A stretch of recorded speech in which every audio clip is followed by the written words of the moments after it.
everybody. It sounds like Savas is still giving us a hard time, so I'm sending you your lesson today in this book, Learning the World by Christine O'Connell George.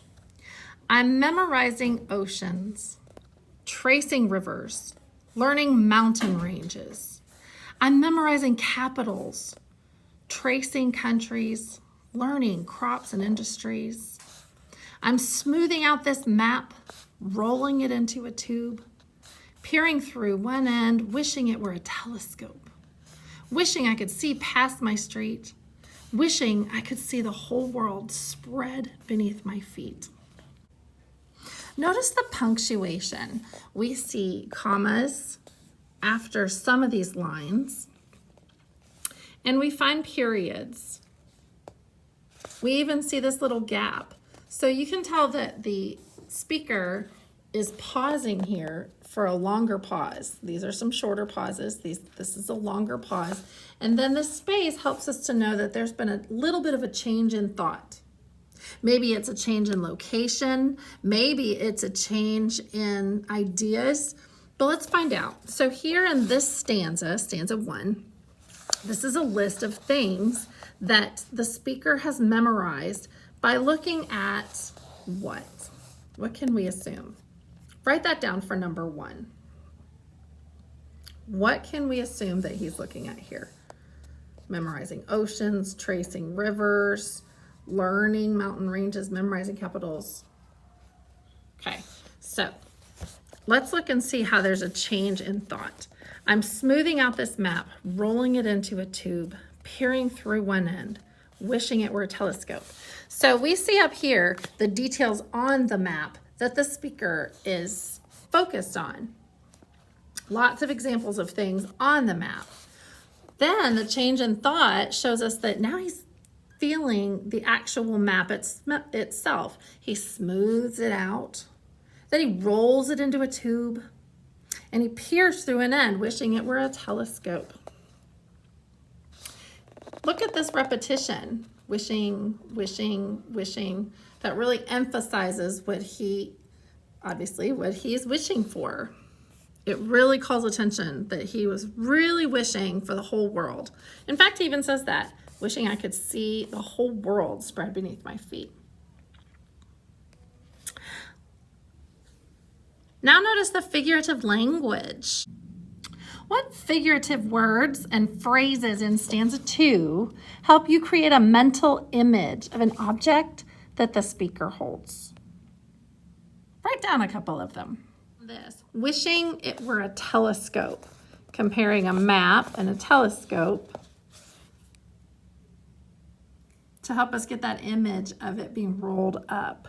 Or maybe you found this one, wishing I could see the whole world spread beneath my feet. To me, that really gives me an image. It helps us to imagine the way that a map is spread.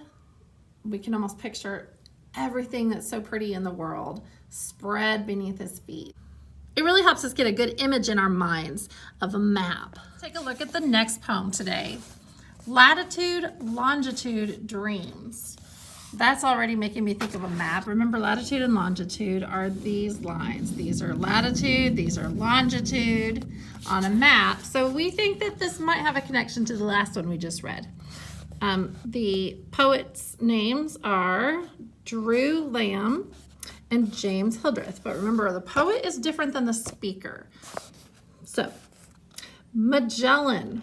Remember, we learned some of the early explorers. One of them was named Magellan. Magellan moved via stars, steered his ship by celestial rays.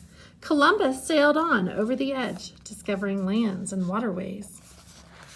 They traversed their dreams, set their course, voyaging over oceans and seas, etching earth with invisible designs, crossing rivers, ice, and trees.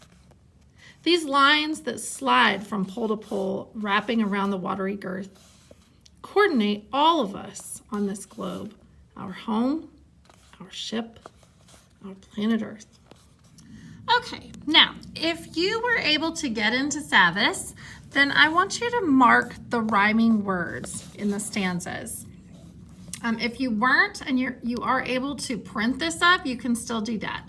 If not, then I'm going to have you write that down on number 4. Just write the rhyming words instead. Look at stanza 1 again and notice the word via. What context clues around the word via might help you to know what it means? Magellan moved via stars. Notice the word traversed. They traversed their dreams and set their course.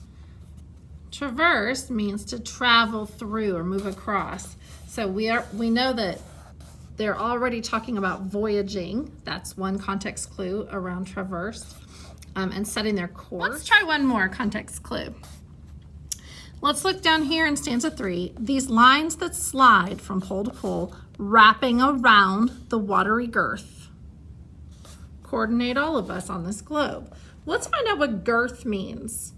What words around girth help you to know what it means? Probably wrapping around. Wrapping, and we think of around and we think of wrapping. Watery, we already know that the blue parts of a map are the waters. So what are the latitude and the longitude lines wrapping around? Watery what?